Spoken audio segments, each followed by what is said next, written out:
بسم اللہ الرحمن الرحیم الحمد للہ رب العالمین والصلاة والسلام علی سیدنا و مولانا محمد خاتم النبیین و امام المرسلین وقائد الغر المحجلین والوفد المتقبلین وعلى آلہ واصحابہ اجمعین وعلى كل من تبعهم بإحسان إلى يوم الدین۔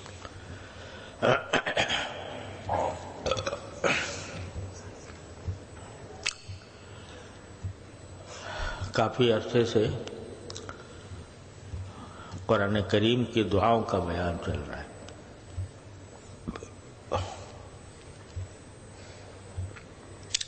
مقصد یہ ہے اس کا کہ ہمارے اندر اللہ تعالیٰ سے دعا کرنے کا ذوق پیدا ہو اور دعا کرنے کا طریقہ بھی آئے۔ دعا کا ایک ذوق ہوتا ہے۔ ذوق یہ ہے جس چیز کا انسان کو ذوق ہوتا ہے، یا دوسرے الفاظ میں کہہ لو شوق ہوتا ہے، اس طرف انسان لپکتا ہے۔ جہاں کوئی موقع مل گیا اس چیز کا جس کا انسان کو شوق ہے تو آگے بڑھ کر اور بڑی خوش دلی کے ساتھ اور بڑے اہتمام کے ساتھ بڑے خشوع و خضوع کے ساتھ اس کی طرف متوجہ ہوتا ہے جس چیز کا شوق ہو جائے۔ بچپن میں ہمیں شوق ہو جاتا تھا کھیلنے کا، تو کھیلنے کے اندر بڑا مزہ آتا تھا، اور جب کھیل کا کوئی موقع آ جائے تو لپکتے تھے اس کی طرف۔ ابھی کچھ دن پہلے کی بات ہے، میرا ایک چھوٹا سا پوتا ہے، پوتا نہیں نواسا، تو وہ کھیل رہا تھا، بھاگ دوڑ کر رہا تھا کہیں، تو ایسے ہی میں نے اس سے روک کے پوچھا کہ بیٹا تم کیا کر رہے ہو؟ کہ جی کھیل رہا ہوں۔ میں نے کہا تمہیں مزہ آتا ہے اس میں کھیل میں؟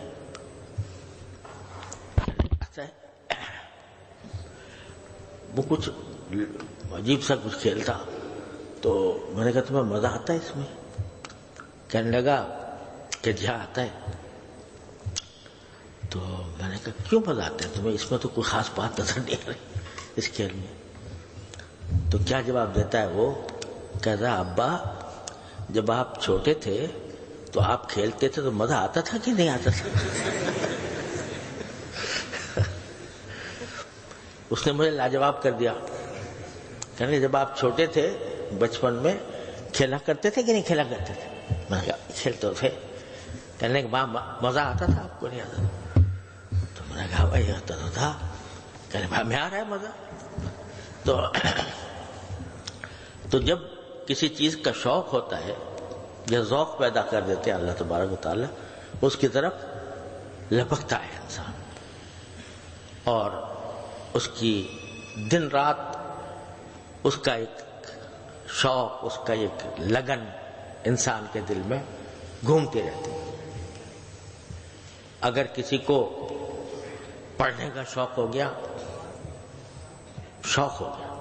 ایک تو ہے نا ذمہ داری ہے، وقت اس کام میں گزارنا ہے، گھنٹہ بھر استاد کی جھک جھک سننی ہے، تو وہ تو الگ بات ہے، ذمہ داری ہے۔ لیکن جب شوق ہو جاتا ہے تو آدمی تصور میں رہتا ہے کہ بھئی کب سبق شروع ہوگا، کب میں بات سنوں گا، کب کتنے مجھے اس سے مزہ آئے گا، لطف آئے گا۔ تو ذوق و شوق ایسی چیز ہے کہ جب وہ پیدا ہو جائے کسی بھی چیز کی، تو آدمی اس کے تصور میں رہتا ہے، اس کا موقع مل جائے تو اس کی طرف لپکتا ہے۔ تو نبی کریم سرور دو عالم صلی اللہ علیہ وسلم نے ہمیں یہ سکھایا ہے کہ تم دعا کا ذوق پیدا کر لو، اللہ تعالیٰ سے مانگنے کا ذوق پیدا کر لو، مانگتے بن جاؤ اللہ تعالیٰ کے آگے۔ ہر وقت تمہارا دل کچھ نہ کچھ مانگ رہا ہو، یہ دعا کا ذوق جب پیدا ہو جاتا ہے، اللہ تعالی ہم سب میں پیدا کر دے، تو جب دعا کے لیے ہاتھ اٹھتے ہیں تو بند کرنے کو دل نہیں چاہتا جب یہ ذوق پیدا ہو جاتا ہے۔ ہم نے اپنے کئی اساتذہ کو دیکھا، کئی مشائخ کو دیکھا، ہاتھ جب اٹھ گئے بس چل رہے ہیں، یہ بھی مانگ رہے ہیں، وہ بھی مانگ رہے ہیں، ساری دنیا کی آخرت کی ساری نعمتیں، ساری بھلائیاں ایک ایک کر کے مانگے جا رہے ہیں، آدھے گھنٹے تک مانگے۔ تو یہ ذوق بڑی چیز ہے، اور نبی کریم صلی اللہ علیہ وسلم نے ہمیں آپ کو یہ سکھایا ہے کہ بھئی جس زندگی کے جس مرحلے میں ہو اللہ سے کچھ نہ کچھ مانگو۔ یہ جو ادعیہ مسنونہ ہے نا، صبح کو اٹھ کے یہ مانگو، اور بیت الخلا جاؤ تو یہ مانگو، اور وہاں سے نکلو تو یہ مانگو، مدرسے میں مسجد میں جاؤ تو یہ مانگو، راستے میں یہ مانگتے چلے جاؤ، یہ دعا کا ذوق پیدا کرنا مقصود ہے۔ اور جب یہ پیدا ہو جاتا ہے تو پھر آدمی کا دل وہ ہر وقت کچھ نہ کچھ مانگ رہا ہوتا ہے اللہ تعالیٰ سے۔ جب یہ دل لگ جاتا ہے اللہ تعالیٰ کی طرف تو چاہے زبان سے کچھ بھی کہہ رہا ہو بندہ، کسی بھی مشغلے میں مشغول ہو، لیکن دل اس کا متوجہ ہوگا اللہ تبارک و تعالیٰ سے مانگنے کی طرف۔ اور یہ اللہ جل جلالہ تک پہنچنے کا بہترین، آسان ترین، مختصر ترین راستہ ہے، کثرت دعا۔ تو اس لیے قرآن کریم نے دعائیں سکھائی ہے، یا نبی کریم صلی اللہ علیہ وسلم نے جو مانگی ہیں، یا ان کی تعلیم دی ہے، ان کو پڑھنا یہ اس لیے ہے تاکہ کچھ کا ذوق پیدا ہو، دعا کرنے کا ذوق پیدا ہو۔ اب جس کو ذوق ہو جاتا ہے تو وہ ہر لمحے اپنے ہر کام میں اللہ تعالیٰ سے رجوع کرتا ہے۔ حضرت حکیم الامت مولانا تھانوی قدس اللہ تعالیٰ سرہ کہ یہ بات میں نے حضرت اپنے شیخ سے نہ جانے کتنی بار سنی کہ جب کوئی اللہ کا بندہ مجھ سے یہ کہتا ہے کہ مجھے آپ سے ایک بات پوچھنی ہے، فرمایا کبھی تخلف نہیں ہوتا کہ ایک لمحے کے لیے دل ہی دل میں اللہ تعالیٰ سے مانگتا ہوں، یا اللہ پتہ نہیں کیا سوال کر لے گا، تو اللہ مجھے اس کا صحیح جواب دل میں ڈال دے۔ تو اپنی ہر قدم پر انسان جو ہے وہ حاجت کا بلندہ ہے، حاجتوں کا، ہر دم اس کو کوئی نہ کوئی حاجت درپیش ہے۔ تو جب بندہ اس بات کا عادی اور خوگر بن جائے کہ جو حاجت بھی ہوگی میں اللہ تعالیٰ کی طرف رجوع کر کے اس سے مانگوں گا، یا اللہ ہی میری حاجت پوری کر دے۔ کوئی کشمکش ہوگی، یہ کروں یا یہ کروں، تو اللہ جل جلالہ کی طرف متوجہ ہو کر کہے گا یا اللہ اس میں جو بات صحیح ہو دل میں ڈال دے۔ اللہ حضور اقدس صلی اللہ علیہ وسلم، ایک تو استخارہ ہوتا ہے نا، وہ استخارے مسنونہ ہے، 2 رکعت پڑھو، 2 رکعت پڑھ کے پھر استخارے کی جو دعا ہے وہ پڑھو، اس میں کم از کم 5-10 منٹ لگ جاتے ہیں اگر آدمی باقاعدہ استخارہ ہے۔ قربان جائیے نبی کریم سرور دو عالم صلی اللہ علیہ وسلم کے، انہوں نے ہمیں، آپ نے ایسا طریقہ بتا دیا کہ جب کبھی کشمکش ہو کسی معاملے میں، چلو یہی کہہ دو اللہم خر لی واختر لی، اللہم خر لی واختر لی، بس لمبے چوڑے استخارے کی بھی اگر کبھی موقع نہیں ہے، وقت نہیں ہے تو اتنا کہہ دو اللہم خر لی واختر لی، یا اللہ آپ میرے لیے پسند کر دیجئے ان 2 راستوں میں سے جو میرے سامنے ہے، جو راستہ میرے حق میں بہتر ہو وہ آپ خود پسند کر دیجئے اور اسی کو مقدر بھی کر دیجئے کہ میں کروں تو وہی کروں. کر کے دیکھو یہ کام. روزانہ انسان کو کوئی نہ کوئی کشمکش پیش آتی، کوئی نہ کوئی کشمکش پیدا آتی. ابھی میں تقاضا ہو رہا ہے کہ کھانا کھاؤں پہلے یا سبق پڑھوں، سمجھے، یا مطالعہ کروں. کہہ دو اللہم اغفر لی واغفر لی، پھر جو ہوگا وہ انشاءاللہ تمہارے حق میں بہتر ہو. تو جب عادی بن جاتا ہے بندہ دعا کرنے کا تو اس ہر لمحے اس کا تعلق اللہ جل جلالہ سے قائم رہتا ہے. اس لیے میں نے یہ سلسلہ شروع کر رکھا ہے. اللہ تعالیٰ اس کا فائدہ پہنچا دے ہم سب کو. تو یہ جو اگلی دعا ہے، پچھلی مرتبہ شاید میں نے پڑھی تھی، ربنا آتنا من لدنک رحمۃ وہیئ لنا من امرنا رشدا، جو اصحاب کہف کی دعا تھی. اب آگے یہ دعا ہے رب اشرح لی صدری ویسر لی امری واحلل عقدۃ من لسانی یفقہوا قولی. یہ حضرت موسیٰ علیہ السلام کو، جب حضرت موسیٰ علیہ السلام کو نبوت عطا ہوئی، اچھا خاصے جا رہے ہیں مدین سے مصر کی طرف. راستے میں صحرائے سینا پڑتا ہے، اہلیہ ساتھ ہیں، حضرت صفورہ رضی اللہ تعالی عنہ ساتھ ہیں، اور وہ حمل سے رات کے وقت میں شدید سردی ہے، صحرا کی سردی، اور اس فکر میں ہے کہ کوئی رات گزارنے کی جگہ ملے. اچانک ایک آگ نظر آتی ہے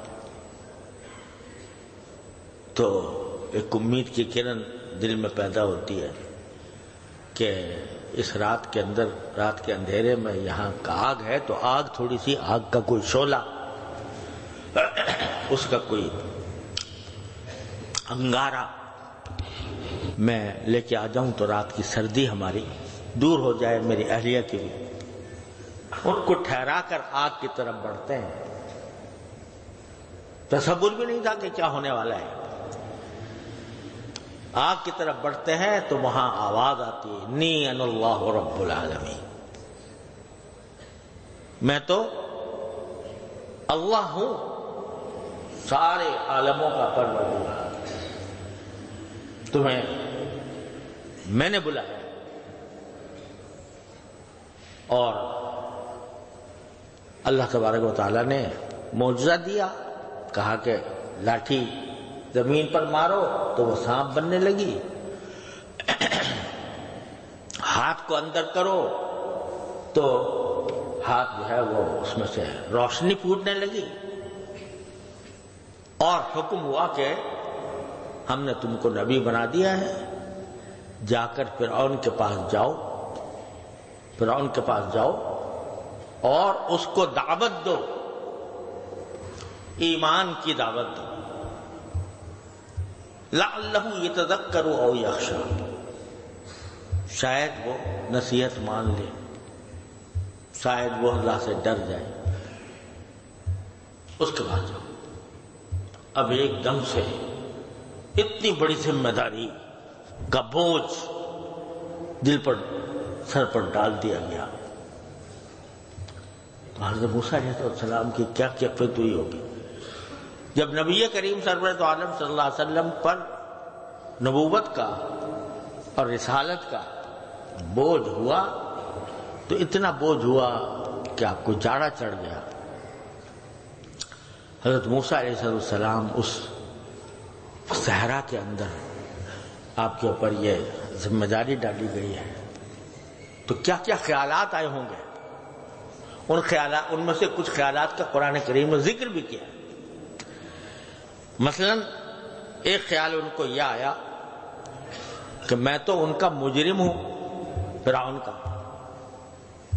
میں نے ایک قبطی کو قتل کر دیا تھا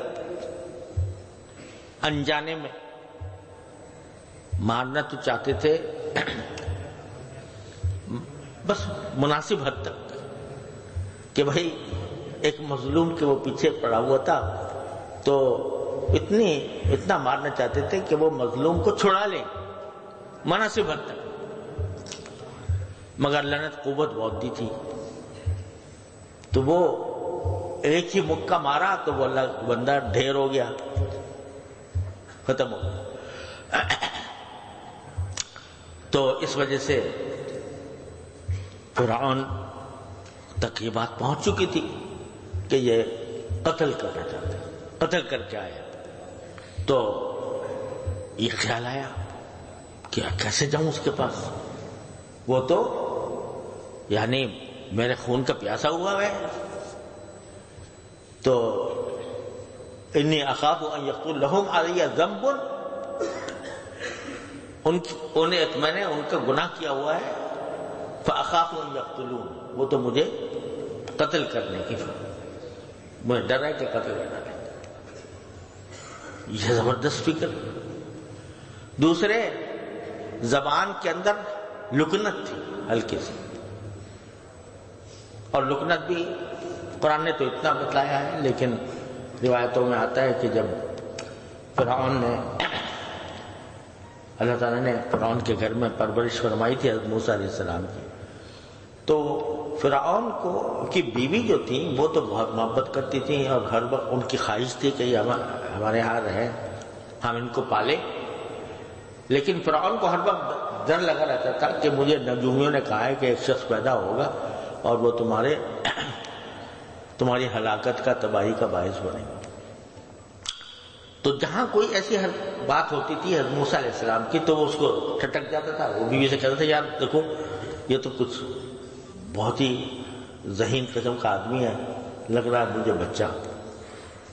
تو اللہ تعالیٰ کی طرف سے ان کی بیوی حضرت آسیہ کے دل میں یہ بات آئی کہ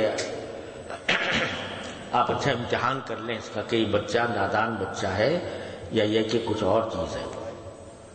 امتحان یہ کر لیں کہ ایک طرف رکھ دیں ہیرا اور ایک طرف رکھ دیں آگ کا انگارہ، دونوں ان کے سامنے رکھ دیں، جو یہ اٹھا لے، اگر یہ ہیرا اٹھائے تو سمجھو کہ سمجھدار ہے، اور اگر انگارہ اٹھائے تو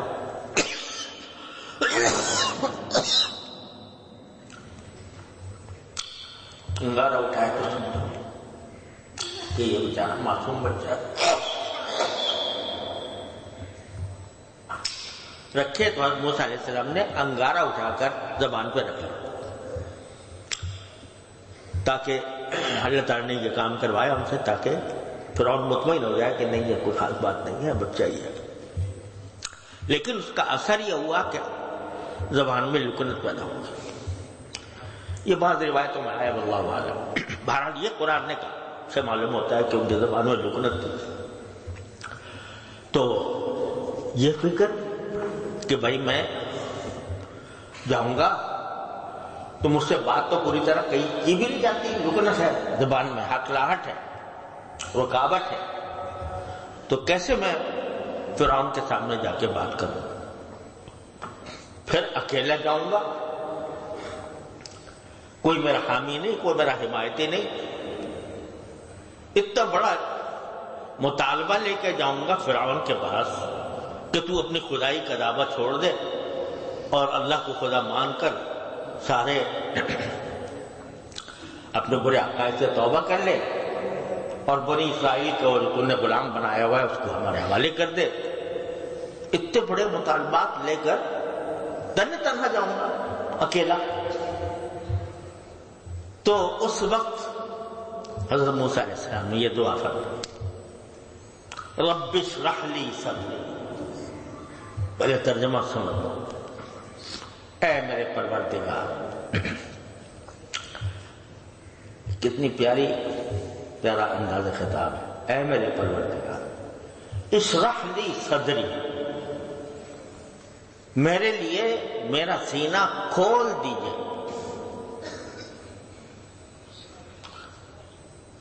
رب اشرح لی صدری ویسر لی امری. اور جو کام آپ نے میرے حوالے کیا ہے اس کو میرے لیے آسان فرما دیجئے. واحلل عقدۃ من لسانی. اور میری زبان کے اندر جو گرہ پڑی ہوئی ہے، جو رکاوٹ ہے، اس کو کھول دیجئے، اس کو دور کر دیجئے. یفقہوا قولی، تاکہ وہ میری بات سمجھ لیں. وَاجْعَلْ لِي وَزِيرًا مِّنْ أَهْلِي. اور میرے گھر والوں میں سے ایک میرا وزیر بھی مجھے دے دیجئے، میرا معاون. وَاجْعَلْ لِي وَزِيرًا مِّنْ أَهْلِي هَارُونَ أَخِي. میرے بھائی ہارون کو اُشْدُدْ بِهِ أَزْرِي، اس کے ذریعے میری طاقت کو بڑھا دیجئے. وَأَشْرِكْهُ فِي أَمْرِي. اور ان کو میرے معاملے میں میرا بھی شریک بنا دیجئے کہ جس طرح میں آپ کا پیغمبر ہوں، آپ نے مجھے پیغمبر بنایا تو اس کو بھی پیغمبر بنا دیجئے، تاکہ ہم دونوں مل کے کیا کریں؟ کئی نسبحک کثیرا ونذکرک کثیرا انک کنت بنا بصیرا. اب یہ عجیب بات دیکھو کہ مشن جو سونپا جا رہا ہے وہ کیا ہے؟ کیا ہے وہ؟ فرعون کے پاس جانا، اس کو دعوت دینا، اس کی اصلاح کی فکر کرنا، یہ ہے نا. اسی کے لیے ساری دعائیں ہو رہی ہیں. اسی کے لیے ہارون علیہ السلام کی معیت مانگی کہ تاکہ وہ میرے مدد کرے. لیکن مدد کرنے کے بعد کیا مانگ رہے ہیں؟ کیا ہوگا؟ کیا جب آپ میرا بھائی کو میرا وزیر بنا دیں گے، اس سے مجھے تقویت عطا فرما دیں گے، میرے معاملات میں وہ شریک ہو جائے گا، تو کیا ہوگا؟ کئی نسبحک کثیرا ونذکرک کثیرا. ہماری آخری منزل یہ ہے کہ ہم آپ کی کثرت سے تسبیح کریں اور کثرت سے آپ کا ذکر کریں، اور یہ بات ہر وقت پیش نظر رکھیں کہ انک کنت بنا بصیرا، کہ آپ مجھے ہمیں ہر وقت دیکھ رہے ہیں. یہ کیا بات ہے؟ ورنہ سیدھی سی بات یہ کہنی چاہیے نا کہ آپ میرا سینہ کھولیے، میری زبان کے اوپر طاقت دیجئے، میرا بھائی کو میرا معاون بنا دیجئے، تاکہ ہم جا کر مؤثر انداز میں فرعون کو دعوت دے سکیں. اسی کے لیے تو ہو رہا نا سارا کام. لیکن اس کا ذکر نہیں، بلکہ کیا؟ کئی نسبحک کثیرا ونذکرک کثیرا. بتلانے کا مقصود ہے کہ چاہے فرعون کو دعوت دی جا رہی ہو، چاہے تبلیغ کے لیے آدمی جا رہا ہو، چاہے کسی بھی تعلیم کے لیے جا رہا ہو، وہ بذات خود مقصود نہیں. نہ تعلیم بذات خود مقصود، نہ تبلیغ بذات خود مقصود، نہ بادشاہ کی اصلاح بذات خود مقصود. مقصود اصلی یہ ہے کہ ہم آپ کی تسبیح اور آپ کا ذکر کثرت سے کریں، یعنی آپ کے ساتھ ہمارا تعلق مضبوط ہو جائے کہ چلتے پھرتے اٹھتے بیٹھتے چاہے کچھ کر رہے ہوں، چاہے فرعون کی اصلاح کر رہے ہوں، چاہے اس کا اپنے بنی اسرائیل کا دفاع کر رہے ہوں، چاہے ہم اپنے آپس میں دونوں بھائی مل کر عجیب مشن کے اوپر روانہ ہو رہے ہوں، لیکن ہمارا مقصود اصلی یہ ہے کہ آپ کے ساتھ ہمارا تعلق اتنا مضبوط ہو جائے کہ چلتے پھرتے اٹھتے بیٹھتے ہر آن ہم آپ کا کثرت سے تسبیح کریں اور کثرت سے آپ کا ذکر کریں. تو یہ اللہ تبارک و تعالیٰ نے ان کی زبان سے کہلوایا. ہمارے لیے سبق یہ ہے اس میں کہ ہم بعض اوقات راستے کو مقصود بنا لیتے ہیں، راستے کو مقصود بنا لیتے ہیں. علم حاصل کرنا فرض ہے، لیکن بذات خود مقصود نہیں. مقصود یہ ہے کہ اس کے علم حاصل ہونے کے بعد آدمی عمل کرے اس پر۔ تبلیغ، کسی کو دین کا پیغام پہنچانا یا تدریس بہت اچھا کام ہے، ثواب کا کام ہے، لیکن بذات خود مقصود نہیں۔ مقصود یہ ہے کہ اس کے ذریعے ہمارا تعلق بھی اللہ سے مضبوط ہو، اور جس کو ہم تبلیغ کر رہے ہیں، جس کو ہم پڑھا رہے ہیں، اس کا تعلق بھی اللہ سے مضبوط ہو۔ جہاد کر رہے ہیں تو جہاد یعنی لڑائی اپنی ذات میں مقصود نہیں، مقصود یہ ہے کہ اللہ تبارک و تعالیٰ کے حکم کی اطاعت میں اپنی جان قربان کرنے کے لیے تیار ہو، اور تیار ہونے کے بعد اللہ تعالیٰ کے ساتھ ہمارا تعلق مضبوط ہو۔ یعنی جب جہاد کے میدان میں ہو اور موت کا آنکھوں کے سامنے نظر آ رہی ہو تو اس وقت بھی کیا کہیں کہ غدن نلقى الاحبہ محمدًا وصحبہ۔ حضرت بلال رضی اللہ تعالیٰ جہاد کے اندر، حضرت بلال مؤذن رسول اللہ صلی اللہ علیہ وسلم، جب جہاد کے اندر ایک ایسا موقع آیا کہ جہاں جان دینے کی بالکل آنکھوں کے سامنے تھا کہ بس جان جائے گی، تو کیا جملہ زبان پر آتا ہے؟ غدن نلقى الاحبہ محمدًا وصحبہ۔ بس مزہ آ گیا، کل ہماری ملاقات ہوگی اپنے دوستوں سے، محمد صلی اللہ علیہ وسلم سے، اپنے حضور کے اصحاب سے۔ تو جو مقصود اصلی ہے کہ اللہ تبارک و تعالیٰ کے ساتھ تعلق اور جناب رسول اللہ صلی اللہ علیہ وسلم کی معیت، اس کی طرف دھیان۔ تو یہ چیز جو ہے نا، یہ ہماری، چاہے ہم کسی بھی دین کے کسی شعبے میں کام کر رہے ہوں، تعلیم میں ہوں، تبلیغ میں ہوں، دعوت میں ہوں، سیاست میں ہوں، کہیں بھی ہوں، لیکن مقصود اصلی کیا ہے؟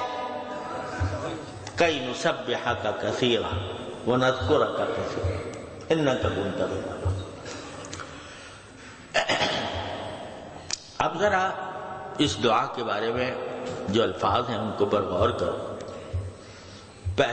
پہلی دعا کیا کی؟ رب اشرح لی صدری، اے اللہ میرے لیے میرے سینے کو کھول دیجئے کہہ لو، کشادہ کر دیجئے کہہ لو۔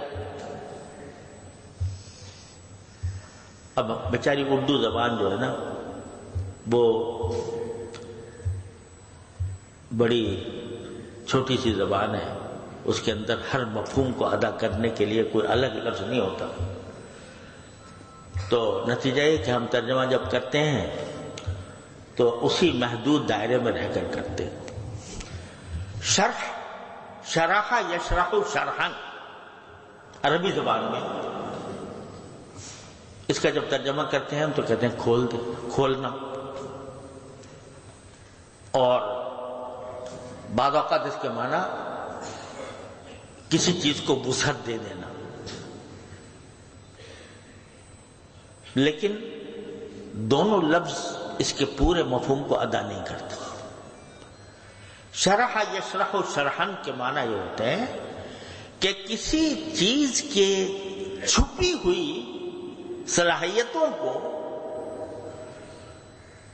وسعت کے ساتھ کھول کر پھیلا دینا۔ اتنی لمبی تشریح ہے اس کی، سمجھے نا؟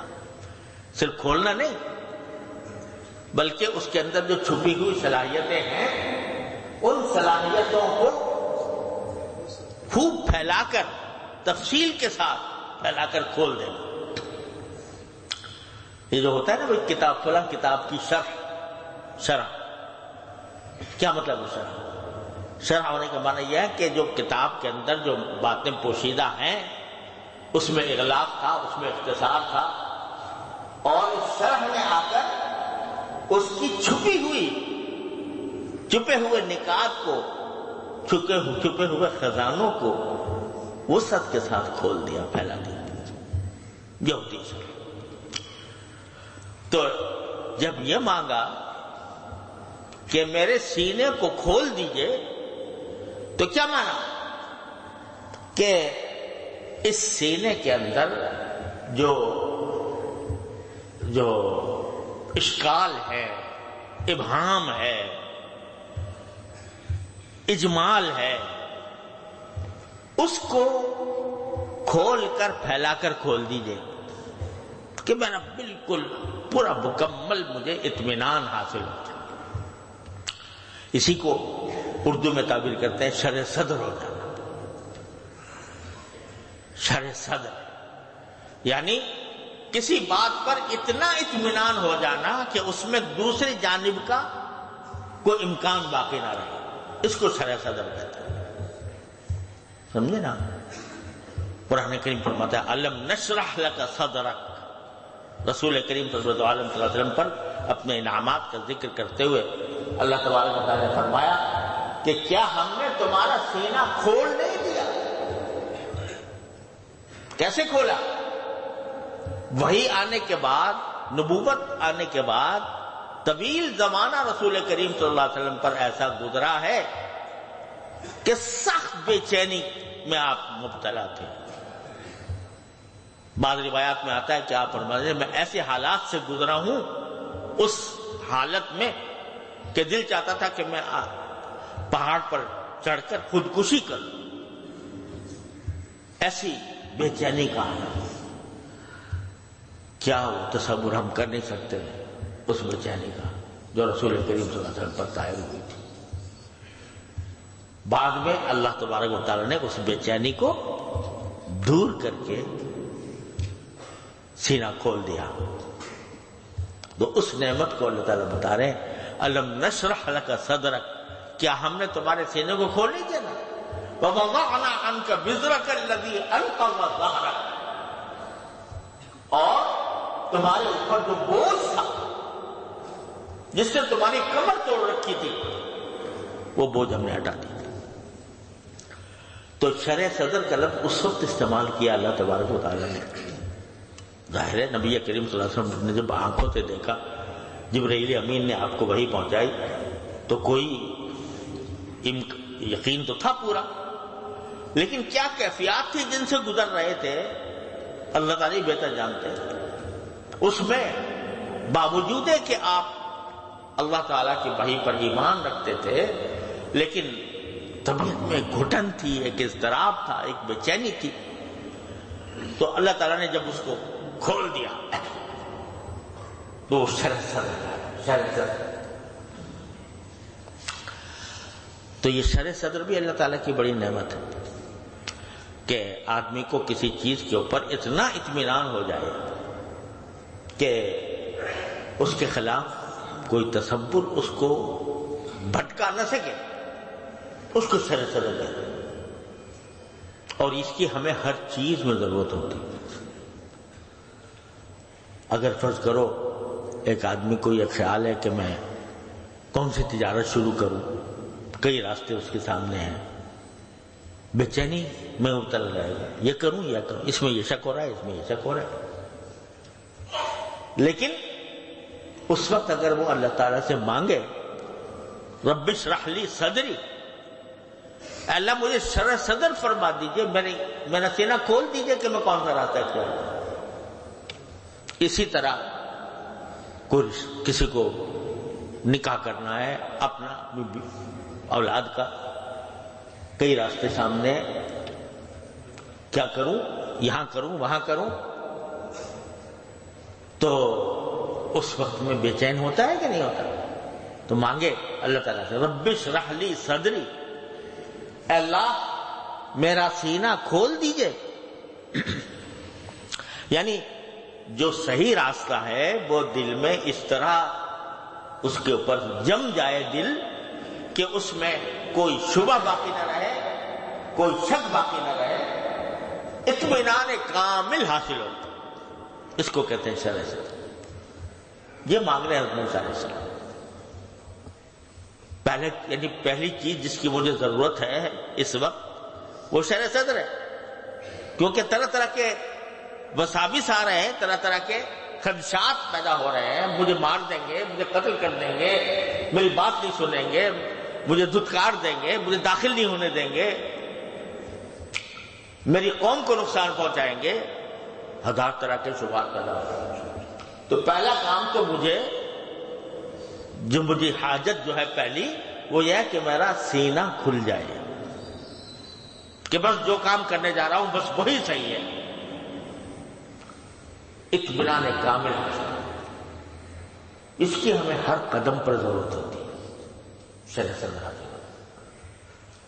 اور جب کوئی مقتدی ہوتا ہے، عالم ہوتا ہے، اس سے لوگ مسئلہ پوچھتے ہیں تو بعض اوقات مسئلے کے اندر بھی انسان کو کشمکش پیش آتی ہے، یہ کروں، یہ جواب ہو، یہ جواب ہو، یہ جواب ہو۔ تو جب وہ اللہ تعالیٰ کی طرف رجوع کرتا ہے رب اشرح لی صدری، تو اللہ تبارک و تعالیٰ اس کا سینہ کھول کر ایسی چیز پر مطمئن فرما دیتے ہیں جو اللہ تعالیٰ کی رضا کے مطابق ہوتا ہے۔ لیکن یہ کسی مرحلے پہ جا کر ہوتا ہے، ہر ایک کے بعد نہیں ہے۔ وہ ایک صاحب تھے، ایک طالب علم تھے، وہ تازہ دور حدیث سے فارغ ہوئے اور فتوے کی مشق کرنی شروع ہو گئی کہ فتوی لکھنے کی۔ تو ایک مرتبہ انہوں نے کوئی فتویٰ لکھا، اور لکھا ایسے مسئلے میں جس میں دو رائے ہو سکتی تھی۔ تو وہ حضرت تھانوی رحمۃ اللہ علیہ کے پاس لے گئے، بھی یہ تم نے یہ کیسے لکھا کہ جی میرا اس پر شرع صدر ہو۔ اس نے طالب علم کہا یا اللہ کہ حضرت میرا اس پر شرع صدر ہو۔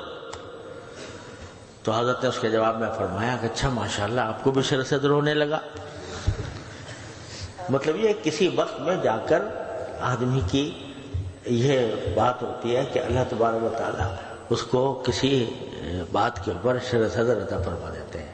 اب یہ طفل مکتب جمعہ 8 دن اس کو پڑھے ہوئے ہوئے، یہ کہتا ہے کسی بڑے کے سامنے کہ میرا شرع صدر ہو گیا اس کو۔ یہ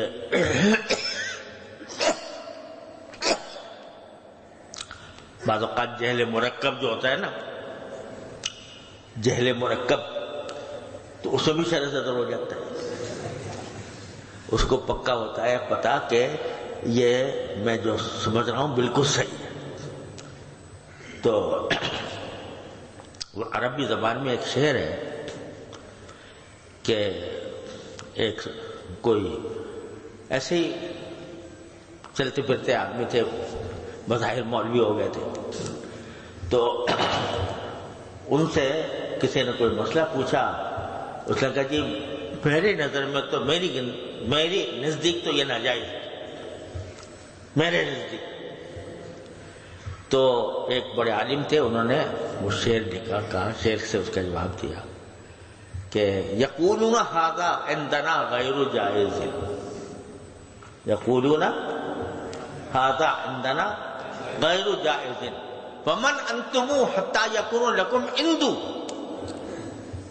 ومن انتم، تم ہو کون، حتی یکون لکم عندو، کہ تمہیں اندی کہنے کا اختیار ہو گیا۔ سنو اندو کہتا ہے اندی، ھذا عندنا غیر جائز۔ تو یہ بعض اوقات جہل مرکب والے کو بھی شرع صدر ہو جاتا ہے، وہ شیطان کی طرف سے ہوتا ہے، سمجھے نا۔ لیکن یہاں کس سے مانگ رہے ہیں شرع صدر؟ پروردگار، رب اشرح لی صدری، اے میرے پروردگار میرا سینہ کھول دیجیے۔ اس کھلے ہوئے سینے کی ہمیں ہر جگہ ضرورت ہے، ہر قدم پر ضرورت ہے۔ جو کام ہم کر رہے ہیں اس پر دل مطمئن ہے کہ ہم صحیح کر رہے ہیں، الحمدللہ صحیح کر رہے ہیں۔ لہذا اللہ سے مانگنے کی بھی ہر وقت ضرورت ہے، یا اللہ میرا سینہ کھول دیجیے، یا اللہ میرا سینہ کھول دیجیے۔ یہ اتنی بڑی نعمت ہوتی ہے سینے کا کھل جانا، کہ کشمکش سے باز آ گیا انسان، کشمکش سے نکل گیا۔ جو صحیح راستہ ہے اس کو اختیار کر بھی لیا اور اس پہ مکمل اطمینان بھی حاصل ہو گیا، تو یہ چیز انسان کے اختیار میں نہیں ہوتی، یہ اللہ تبارک و تعالیٰ کی عطا ہوتی۔ تو پہلی چیز جو مانگی حضرت موسیٰ علیہ السلام نے وہ شرح صدر مانگا، رب اشرح لی صدری ویسر لی امری، اور میرے سارے کاموں کو آسان کر دیا۔ کتنا بڑا کام ہے مصر جانا، جہاں وارنٹ نکلے ہوئے ہیں گرفتاری کے، جہاں قتل امن کا مقدمہ چل رہا ہے، جہاں لوگ پکڑنے والے موجود ہیں، وہاں جانا، وہاں سے فرعون کے دربار تک پہنچنا اور دربار تک پہنچ کر اس سے اس کی مرضی کے بالکل خلاف بات کرنا۔ کتنے ہر ایک کام ایک پہاڑ، لیکن کتنا بھی بڑا پہاڑ ہو اللہ سے مانگنا یہی ہے کہ اللہ اس کو میرے لیے آسان کر، وَيَسِّرْ لِي أَمْرِي۔ جب بھی کسی انسان کو کوئی مشکل پیش آئے، بڑا مسئلہ درپیش ہو کہ بھئی بہت مشکل نظر آ رہا ہے، تو کیوں خامخواہ پریشان ہوتے ہو؟ جس کا اللہ ہو اسے پریشانی کیوں ہو؟ تو وہ یہ مانگو، یا اللہ اتنا مشکل نظر آ رہا ہے، یسر لی امری، میرے لیے آسان ہو۔ یہ عبودیت کا تقاضا ہے، بندگی کا تقاضا ہے کہ بندہ اپنے آپ کو محتاج کر کے اللہ تعالیٰ سے کہے کہ اللہ مجھے آسان ہے، آسان ہے۔ حضور اقدس سرور عالم صلی اللہ علیہ وسلم کا معمول یہ تھا کہ ما خیر بین امرین الا اختار ایسرہما، جب دو چیزوں میں آپ کو اختیار دیا جاتا کہ یہ چاہو یہ کر لو، یہ چاہو تو یہ کر لو، تو ان میں سے جو آسان چیز تھی وہ آپ اختیار کرتے۔ اب اگر دیکھو کوئی ایسے ہی جعلی پیر ہو، جعلی، تو وہ کیا کرے گا کہ ایسا مشکل راستہ اختیار کرے گا مرید، تاکہ یہ دیکھیں کہ دیکھو یہ اتنا بڑا مجاہد ہے اور اتنا بڑا، یہ اتنے بڑے مشکل فیصلے اس نے اور مشکل کام کر رہا ہے۔ لیکن سرکار دو عالم صلی اللہ علیہ وسلم کیا فرماتے ہیں کہ نہیں، میں تو آسانی کا اختیار کرتا ہوں۔ یہ بندگی کا تقاضا، اللہ میاں کے سامنے طاقت نہیں جتانی، اللہ میاں کے سامنے اپنے آپ کو طاقتور ظاہر نہیں کرنا، اللہ تعالیٰ کے سامنے تو بندگی ہے، عاجزی ہے، عجز و نیاز ہے، سر جھکانا ہے، یا اللہ میرے بس کا نہیں ہے، آپ آسان کریں گے تو ہو جائے گا، آپ کی آسانی کے بغیر کوئی کام نہیں ہو سکتا۔ یسر لی امری، اللہ تعالیٰ سے ہمیشہ آسانی مانگو۔ اللہم الطف بی فی تیسیر کل عسیر فإن تیسیر کل عسیر علیک یسیر، یہ دعا سے کہے رسول کریم کہ اے اللہ میرے ساتھ مہربانی فرمائیے، ہر مشکل کام کو آسان بنا دو۔ تو بندگی کا تقاضا یہ ہے کہ وہ آسان راستے کو اختیار کرے۔ مسجد جانا ہے، اب ایک راستہ یہ ہے کہ لمبا چل کے جائے، اور ایک راستہ یہ ہے کہ گاڑی میں بیٹھ کے آ جائے، سمجھے؟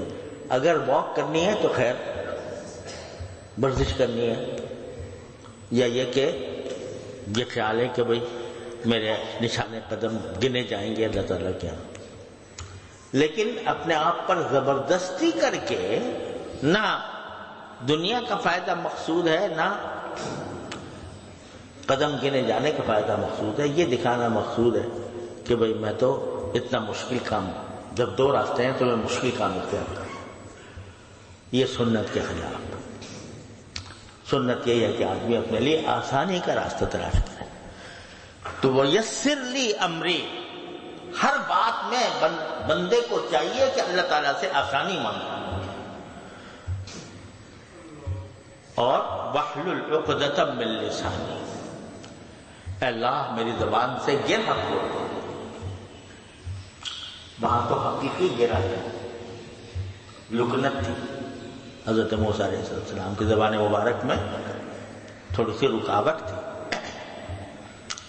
لیکن ایک رکاوٹ ظاہری ہوتی ہے اور ایک معنوی ہوتی ہے، یعنی بظاہر زبان کے اندر کوئی رکاوٹ نہیں ہے، لیکن بولا نہیں جا رہا، بولا نہیں جا رہا تو رکاوٹ معنوی کھڑی ہوگی۔ ہم جتنے جب بعض تقریر کرنے والے ہیں نا، یہ بعض اوقات اس گھمنڈ میں آ جاتے ہیں کہ ہم نے بڑی اچھی تقریر کی، ہم نے بڑا اچھا بیان کیا، ہم نے لوگوں کو مسحور کر دیا، ارے بھائی ہمارے بیان میں تو لوگ رو رہے تھے، گریہ تاری تھا، وغیرہ وغیرہ۔ لیکن یہ سب اللہ جل جلالہ کی عطا ہوتی ہے۔ اگر کسی وقت وہ عطا واپس لے لے، مجال ہے کہ کچھ بول سکو، مجال ہے کہ کچھ کہہ سکو، یہ جو زبان رواں ہو جاتی ہے، یہ اللہ تعالیٰ زبان کی گرہ کو کھول دیتے ہیں۔ اگر ان کی طرف سے گرہ ڈال دی جائے تو ہزار مضمون بھی تمہارا آ رہا ہو، کوئی لفظ چلے گا نہیں۔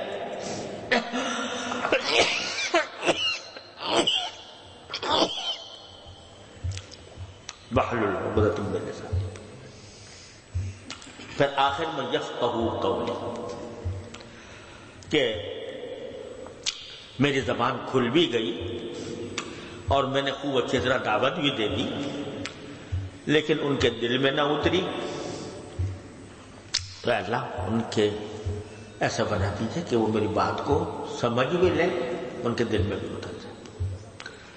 یہ ہے دعا حضرت موسیٰ علیہ السلام۔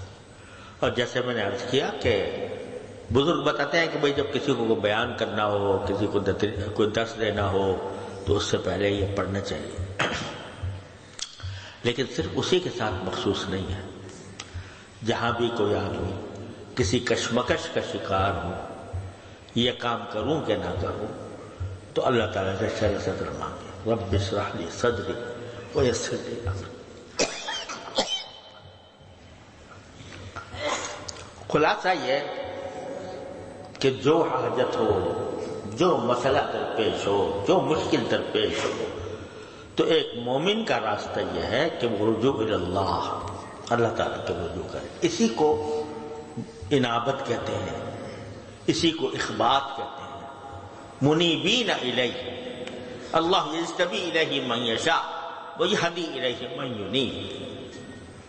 اسی کو مخبت کہا جاتا ہے، مخبتین، جو کثرت سے اللہ تبارک و تعالیٰ کی طرف رجوع کرنے والا ہو، اللہ تعالیٰ کے ساتھ تعلق رکھنے والا ہو، ہر چیز اللہ تعالیٰ سے مانگتا ہو، وہ ہے منیب۔ ان فی ذلک لآیات لکل عبد منیب۔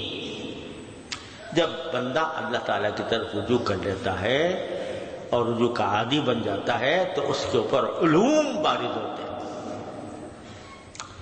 اس کے اللہ تبارک و تعالیٰ اس کو ایسے علوم عطا فرماتے ہیں، ایسے معارف عطا فرماتے ہیں کہ جو کبھی اس کے تصور میں نہیں آئے تھے۔ اللہ تعالیٰ اپنے فضل و کرم سے، اپنے رحمت سے ہم سب کو رجوع اللہ کی توفیق عطا فرمائے، اور اپنا ہر کام، اپنی ہر حاجت اللہ تعالیٰ سے مانگنے کی توفیق عطا فرمائے۔ ہمیں اللہ تعالیٰ اپنا منگتا بنا۔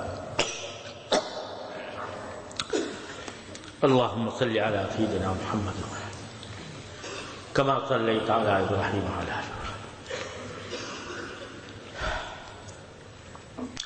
یا اللہ اپنے فضل و کرم سے ہمارے تمام گناہ کو معاف فرما، چھوٹے تمام ہر طرح کے چھوٹے بڑے اگلے پچھلے خفیہ علانیہ ہر طرح کے گناہ کو معاف۔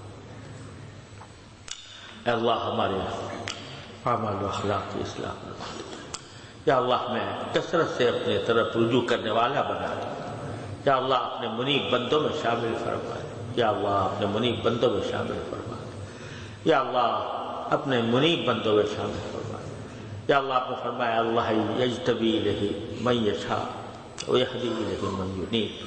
اے اللہ ہمیں ان بندوں میں شامل فرما دے جن کا آپ نے اس آیت میں ذکر فرمایا۔ یا اللہ اپنے رحمت سے ہر طرح کے شر سے، فتنے سے، گناہوں سے، معصیتوں سے، منکرات سے ہمارے گھر والوں متعلقین سب کی حفاظت فرما۔ یا اللہ ہمیں گناہوں سے بچنے کی توفیق عطا فرما۔ یا اللہ تمام حاضرین اور حاضرات کو ان کے تمام جائز مقاصد میں کامیابی عطا فرما، سب کی پریشانیاں دور فرما دے۔ یا اللہ پاکستان و عالم اسلام کی حفاظت فرما۔ یا اللہ یہاں پر حق کا بول بالا فرما۔ یا اللہ ہر طرح کے شر سے ہمارے عالم اسلام کو محفوظ فرما۔ یا اللہ بھارت کے مسلمان طرح طرح کی مشکلات کا شکار ہیں، کشمیر کے مسلمان بہت مصیبت میں ہیں۔ اے اللہ اپنے رحمت سے، اپنے فضل و کرم سے ان کو کفار سے نجات عطا فرما، ان کے ظلم و ستم سے نجات عطا فرما۔ ربنا تقبل منا انك انت السميع العليم وتب علينا انك انت التواب الرحيم وصلى الله تعالى على خير خلقه سيدنا مولانا محمد وعلى اله واصحابه اجمعين آمين برحمتك يا الله۔